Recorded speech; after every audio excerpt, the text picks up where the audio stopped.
it's time to pack up and go to GSX just a couple of days in the future here. Coming up, Eddie, it's coming up quick. Sunday night we get rolling. We get Yeah. rolling fast. We have Texas night, of course. We have Canada night, of course. So that's going to be a lot of fun. And then the week is just go, right? From keynote sessions to specific speaker sessions to awards events to volunteer luncheons. Man, it just goes. Yeah, a lot of stuff happening. So I guess we'll start on Sunday night with a cowboy hat and some maple leaves, and then go right into the first part of the week. I know you've got a session on Monday that I'm looking forward to being present at, talking about some real good evolutions in the industry. So a lot of great content, and looking forward to seeing a lot of colleagues and old friends and making some new friends. But Mark, we've talked in Security North and South past about really different topics, almost straying a little bit from the security-centered issues that we deal with. And today we're going to talk about marketing and how that is somewhat unique. In fact, our guest says it's not really unique, but different in the industry. So who are we talking to today? We're talking to Suzanna Alsayed from Evolutz, and I think you'll enjoy it. She touches on some great points. She gives away a couple of tidbits. Yeah. So listen to the end, and I thought it was a good session. Great. We'll enjoy this, and we will see you next week in Atlanta. Thanks, Eddie. Travel safe. Thanks, Mark. Appreciate it.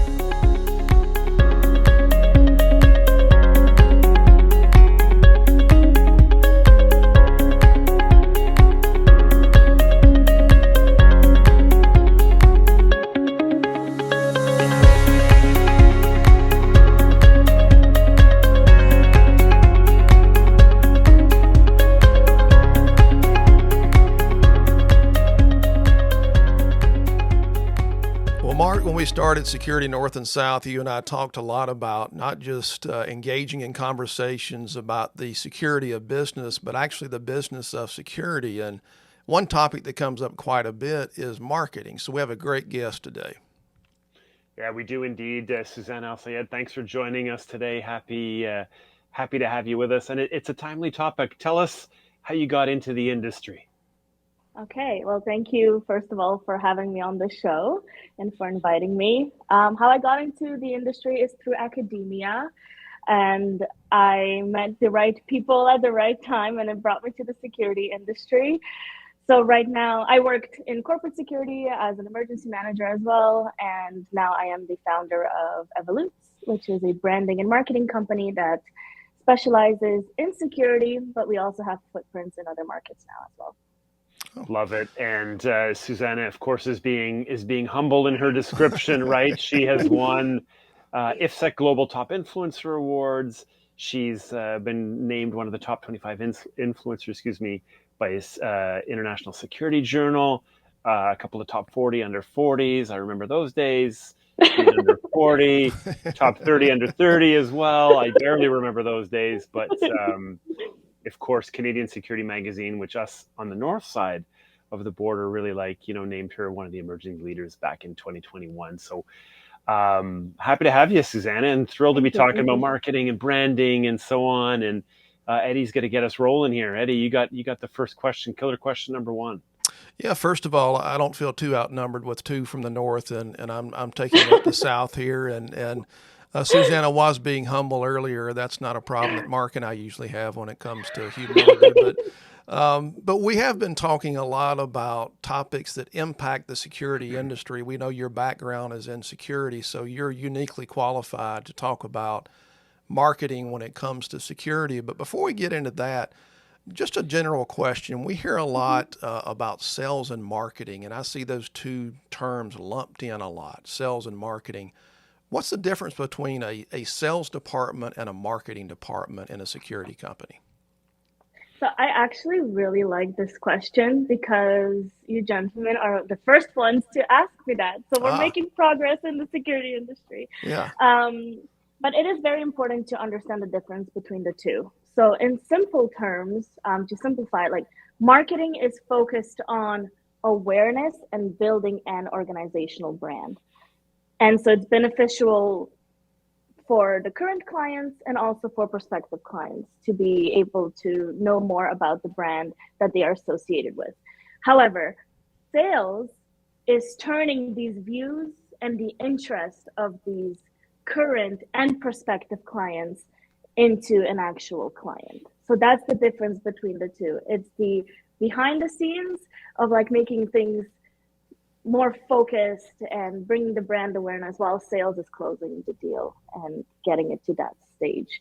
So yeah, I think that's Love that, and definitely see how it's intertwined. Obviously, I mean, we take it for granted, right? It's always so and so from sales and marketing, right? I mean, we see it intertwined, but it's all, a lot of it's about reputation. And I know you do other industries, but you've got this focus and this love for, of course, the security industry, as we do as well. And what's unique about marketing in the security industry? Like, how are we as an industry, and we don't have to talk about all the bad stuff, but how are we as an industry different?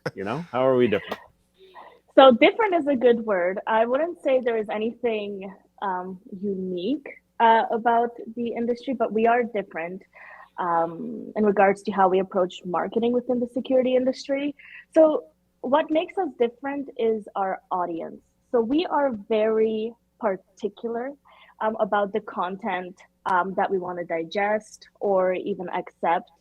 And hence, if you're outside of the security industry and you're a marketer or an agency, it will be difficult to understand our world, how we function, our lingo, our people, our messaging, and how hard we work behind the scenes and how to actually portray that in a message that will be understood internally, but also externally. So if you are not exposed to our world, it's literally going into like the bushes and trying to understand how we function and what we like.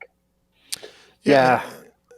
Go ahead. And I was just going to add there. I think what is and I think you hit the nail on the head. I overuse the word unique quite a bit. I think different is a better word. And I think it really comes down to how we target, really selling that message or telling that story. That may be the different aspect, or again, using that word unique. How do we actually get that message? The message in itself is important, and I want to get into that here in a second, but I think the ways we can convey that message is different in our industry as well. Yeah, and even what we share, right? I mean, sometimes, we have a success, right? We have a success in business somewhere. We've done something. We want to, scream it from the mountaintops. And the client who just, I don't know, took care of that risk or managed that problem, they're just kind of like, hey, let's not talk. Let's pat ourselves on the back. Exactly. But let's not talk about it. So there's a challenge there, right? In terms of what people are willing to share, because oversharing, we all know, is or can be a problem too. So it really depends on what the goal is with the messaging, right? Is it to attract more clients? Is it to educate? Is it to bring awareness? So even just the basics of that needs to be identified before doing any messaging work.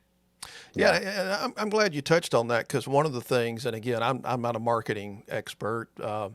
One of the things that's always assumed is that, well, the driving force has to be the constant acquisition of new customers, and that's the sole focus of marketing and advertising, et cetera.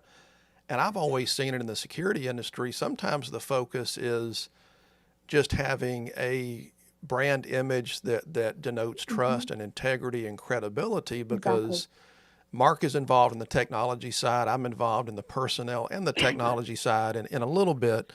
But you're not going to sell security officer services usually through advertisements, but you're going to create, in my opinion, an image of trust and credibility, because, and then you get into how many customers am I converting? So what is the benchmarking and the definition of success a little bit different when it comes to marketing in our industry?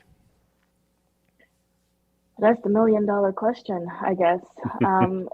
It really depends. You can close one big client for $10 million and that is a success, or you can close 10 for $1 million and that's still a success. So once again, it really depends on the company goals or the personal brand goals. And that's how you would, I guess, weigh these two, because you set what is your definition of success. No one else sets that for you. Exactly. And you know what, part of a program or part of a desire to do it better can just be, hey, I want people to trust my brand. I want people to, know me or us as a point of reference for information Exactly. and so on. So that's part of it, and it kind of brings us to one of our another questions in terms of Sure. there's the personal branding, right? Then there's company branding, and I mean, are they different? Does one complement the other? Can someone have one persona as an individual and a completely different persona as a company? Like, how does that? How do you see that? Without giving away too many secrets, I know that you've got some trade secrets that but yeah, what do you think? Tell us what you think. There are trade secrets, but at the same time, part of my brand is to be transparent as it gets. I have nothing to hide. You ask me, I tell you. But it's two different worlds, personal Yeah. branding, and I like to call it corporate branding. So at times they do intertwine, and I'm the perfect example. So I actually wrote it down here so I can explain it properly. My journey started off as personal branding while I was working for a guard management company, but I still talked about the work that I did, but as Suzanna Alsayed, the emergency manager. And that then went on as Suzanna Alsayed as the individual or professional that is bridging the gap between emergency management and security. And so my brand started to evolve. And then I started to be like, why can't I be more of myself? And I started talking about stuff that motivate me, and then start talking about copywriting, and then the power of social media. And that's actually when some professionals, they did an intervention and they're like, Suzanna, you can't be a volunteer for all this knowledge, so why don't you try and turn it into something more serious? And so that's how I decided to turn my passion into profit and try to make something out of it. And that's how Evolutz was born. So my journey started off as a personal brand, with my personal brand as Suzanne Alsayed, the emergency manager that loves to create content, to Evolutz now that specializes in that and helps others get to that stage. So if you say Suzanna, you will think of Evolutz, but if you say Evolutz, you will think of Suzanna, but they're still completely two different things, but they're still intertwined. So yes, that can be possible. But if you are just solely focusing on personal branding, it's good to understand that a personal brand can be described as you holding your pen to your own social media, to your own reputation online. So whatever you want people to see, you say it, you show, you don't leave room for assumption. That is your personal brand and how you can showcase your expertise. However, corporate branding or company branding is nothing is really attached to your name. So you're like, you can hide behind it as well and do some work with it. But if you have people that work for you, it's good to showcase other people and whatnot. So it's two different worlds, two different strategies, two different writing methods. And yes, it really depends on, once again, we're going back to your definition of success, your definition of goals, and how you want to tackle them.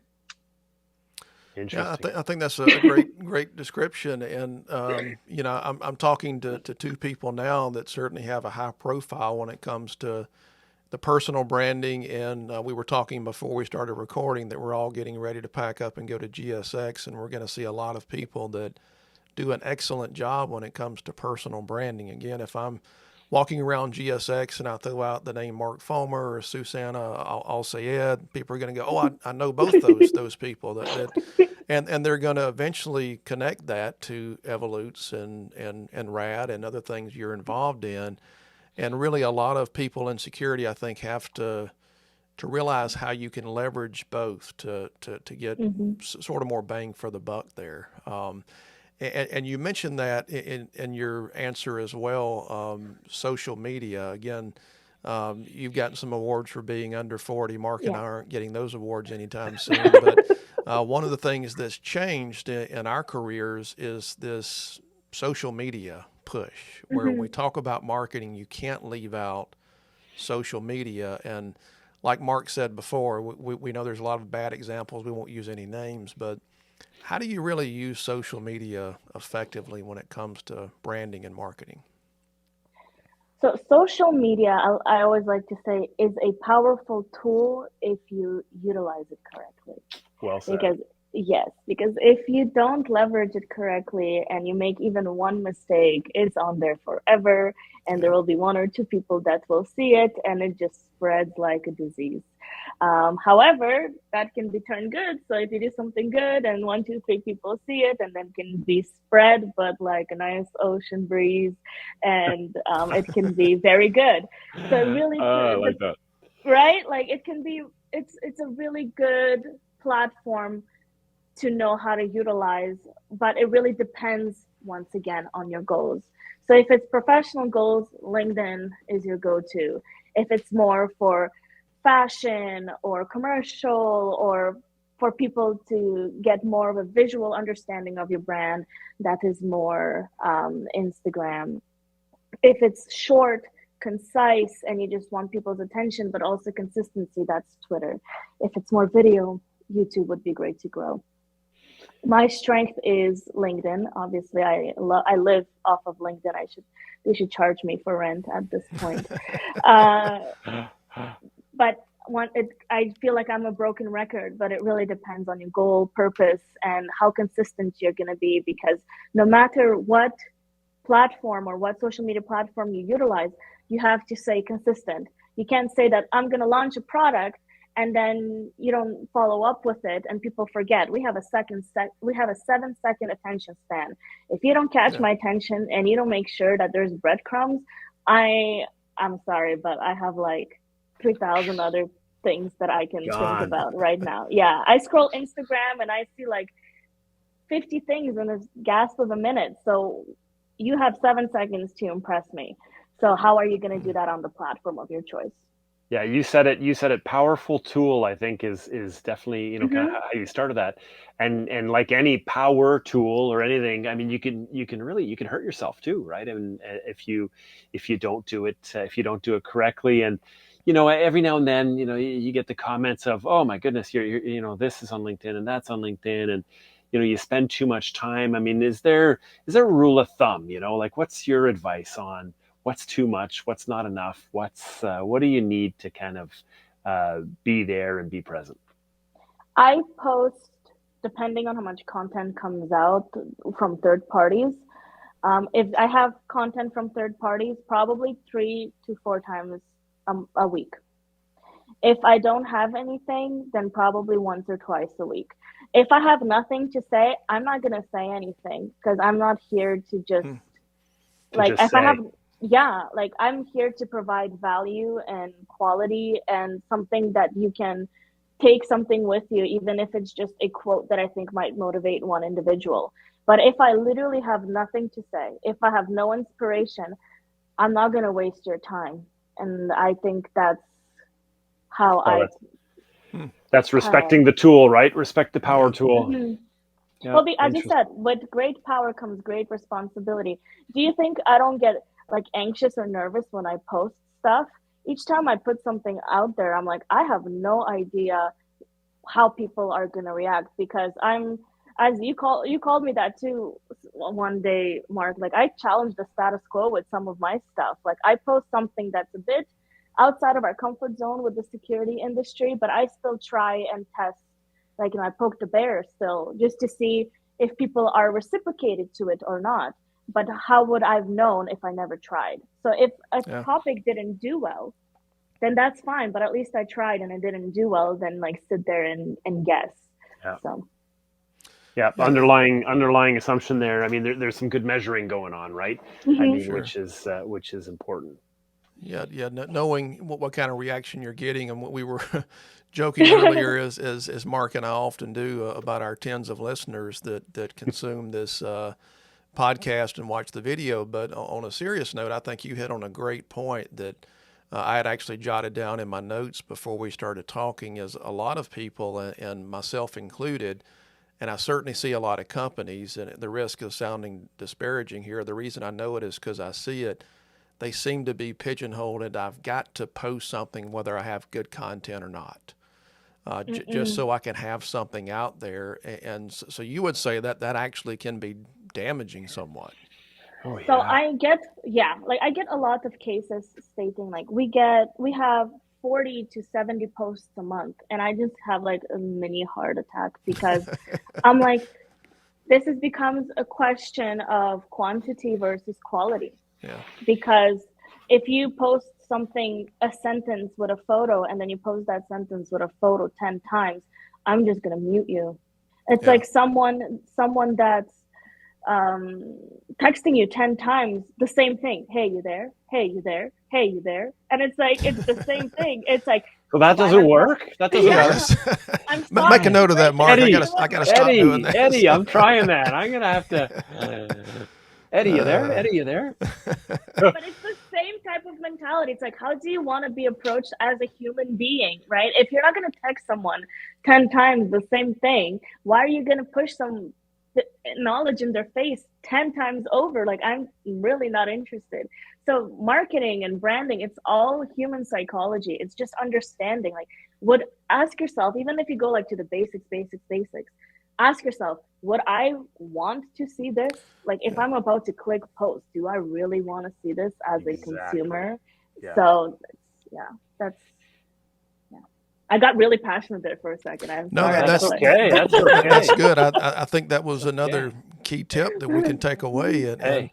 And so what a character, Suzanna. So what a character to be passionate about. Yeah. For a marketing person to be passionate about something, that's very serious. And you touched on another great idea earlier that I've even noticed here recently.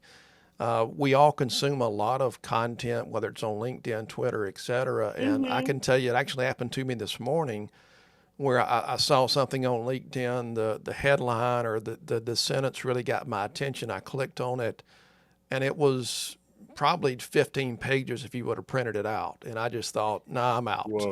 I don't have time to read that. And it sounds like that we're trying to dumb stuff down. We're not.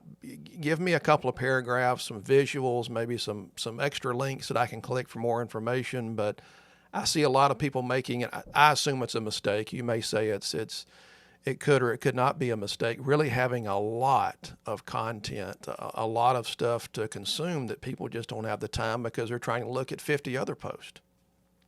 So that there is a solution to that. And I'll give this as a freebie. Perfect. So, only for our listeners, today only. Yes, exactly. Today's special from Evolutz. So there are different types of learners, right? And you have to make sure that you accommodate to that. So there are people that are visual, there are people that learn with touch, there are people that like to hear or just read. So you have to make sure that you are able to at least hit 2 or 3 of those. So some people love to print out these 15-page articles and read them and analyze them because that's how they learn. Some people are like what you just stated, Eddie, like just paragraphs, visuals, and it's bullet points. Yeah, bullet points, something they can be like title, and it's great, and they get a visual and they understand the subject matter. And then there's like the Twitter post, like, hey, talking about 1, 2, 3, if you're interested, click here. So that they're in control if they want to consume that content, if they have the mental space for that content or not. If you are able to provide these 3 options saying the same message, you'll see how more people are going to reciprocate to that. Interesting. Yeah. So that is the lesson for the day, ladies and gentlemen. That's a good one. Lesson number 2 another time will be so the security industry is what kind of learner, right? But we won't get into that. I think that's a whole other. That's a whole other.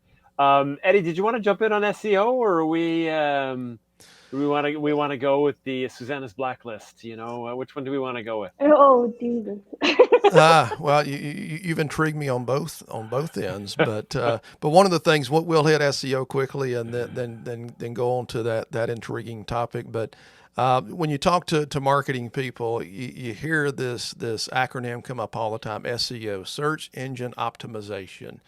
And that's the holy grail today of marketing. So just quickly in a very rudimentary way, because you are talking to Mark and I, what is SEO? Why is it important? And why should companies understand how important it is? Okay, so as you mentioned, SEO is search engine optimization. It's a very big word in marketing.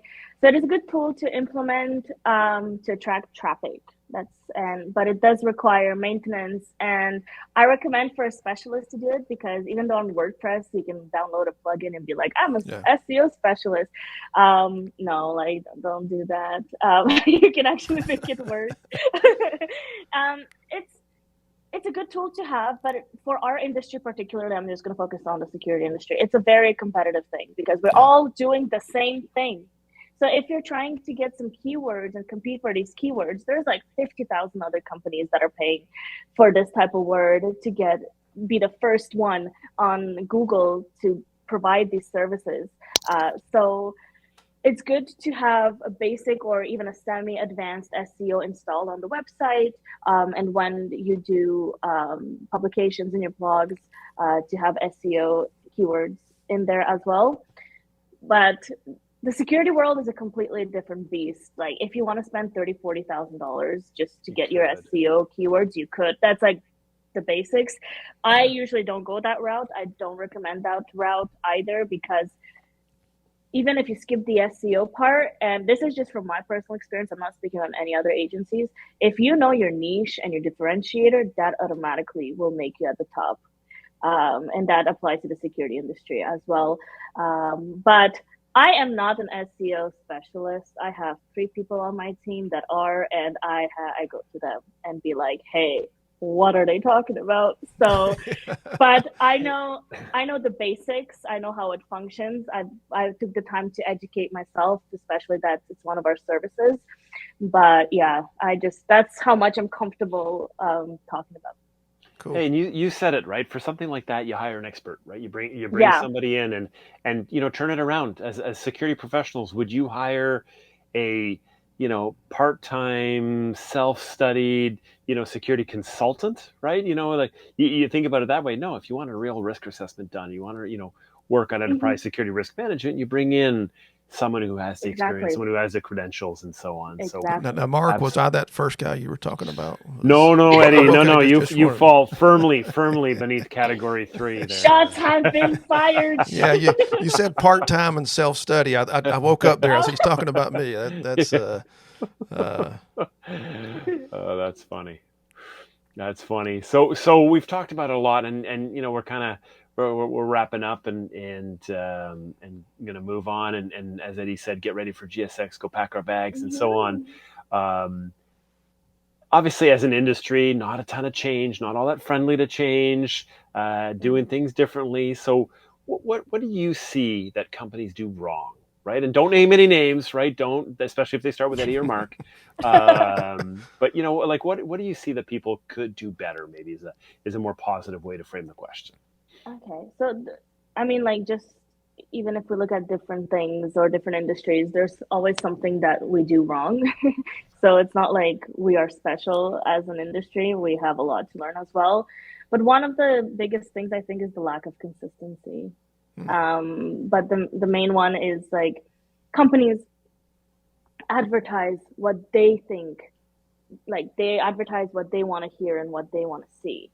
They don't focus on the audience. So like when I post stuff, for instance, I'm going to use myself as an example again. I don't care if I like it or not, but if my audience likes it, then I'm going to give more. And that's the biggest thing, is like, as a security people, we're advertising all these things, and like, look at like what we're doing and whatever, but we're not adding value. We're just like, look at what we're doing, dot. Yeah. But it's like, we can't follow up. We don't know how to contact you. We don't know what value I gain from reading these 2-minute subject line. Like, what am I gaining out of it? Okay, good for you. You're doing that, but what is it for me? Once again, going back to the psychology, like, what's in it for me? Yeah, I gave you 2-3 minutes of my time. What did I get from it? Nothing. So why am I going to stay consistent? And so and with the messaging as well, like, you have to know exactly what you're putting out there and consistently telling me that you're doing that. And that is how I'm going to start trusting you. Because if you're telling me I did this once, okay, that's fine. And then the next time you post something, it's completely different. I'm like, okay, that's fine. But then when it's 3, 4, 5, 6, I'm like, these companies or individuals are out of, like, they are not even focused internally. If I come to them, how am I going to know they're not going to be as dispersed if they are dispersed with their content? And Great so point. Yeah. Those are wise words and tips, I think, to end on. So I certainly learned a lot. I appreciate you taking the time, and we look forward to seeing you at GSX just in a couple of days. And Suzanna, how can people get in touch with you? So I'm, as I told you guys, like I live on LinkedIn. So if you want to shoot me a message, please do so. Also evolutz.com, or if you would like to send us an email, service@evolutz.com. So welcome. Awesome. Perfect. Well, thanks so much, Mark, Thank Suzanna. you. We will see you Susanna. very soon. Thank you. Yes. Thank you so much. Thanks, guys.